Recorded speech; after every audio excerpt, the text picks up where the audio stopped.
It feels like forever since I last played with a new gadget, but in this video we shall be doing just that. This is my review of the GTeL Infinity 8S. The Infinity 8S is the budget-friendly offering from GTeL, and this goes for the materials as well.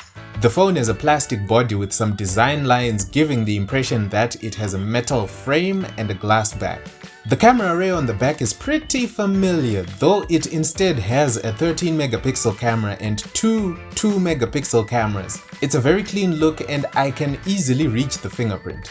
A disclaimer though, the GTeL logo and the writings towards the bottom are painted on the top of the back surface, which means friction from contents of your pocket or handbag will easily delete those labels.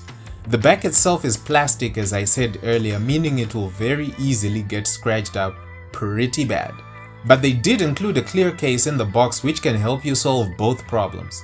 Oh look, a headphone jack. I haven't seen those ones in a very long time. The display is what's common nowadays, a 6.1-inch panel with a notch and a moderate bottom chin. It's an HD Plus panel and is pretty nice to look at. The colors are punchy, everything looks reasonably sharp. If you're loving this video so far, please do subscribe to the channel, share and like this video, it would really mean a lot to me, and it makes it possible for me to make more of these videos for you guys. Right, tech nerds, here is the spec sheet.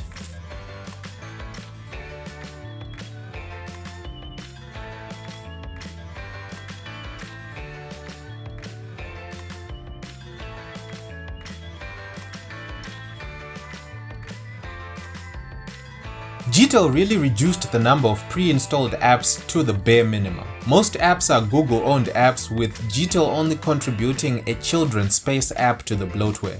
There is no app tray, so all your apps are on the home screen. However, if you prefer having the apps in a tray away from your pretty wallpaper, you can long press on an empty space on the home screen, then select Home Settings.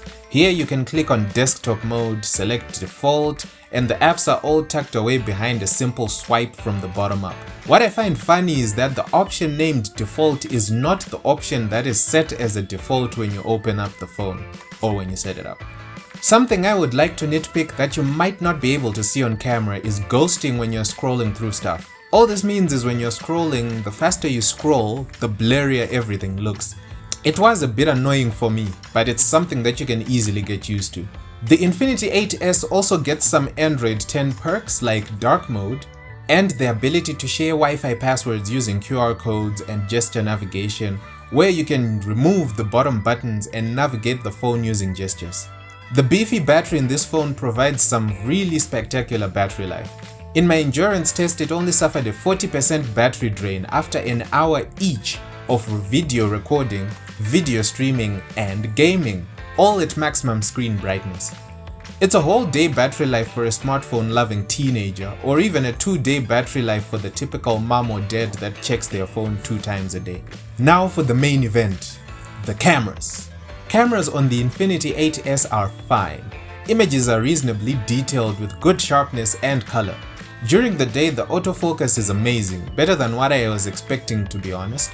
Ultra HD mode is a mode that takes a bunch of photos and uses software to stitch them together into one 50 megapixel photo. It takes a couple of seconds though, so it's definitely not suitable for moving stuff. For the life of me, I simply could not figure out what exactly the other cameras were doing on the phone, and I was tempted several times to crack the phone open and see what the deal was, but that would make GTeL very unhappy. The two 2 megapixel cameras that are part of the trio of cameras at the back of the phone do not have a specific function highlighted either in the box or in the camera viewfinder.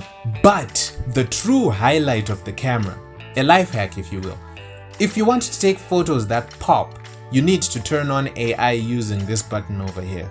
Yes, it saturates the colors and makes them less accurate, but they do look a lot better than the standard settings. Just take a look at these shots.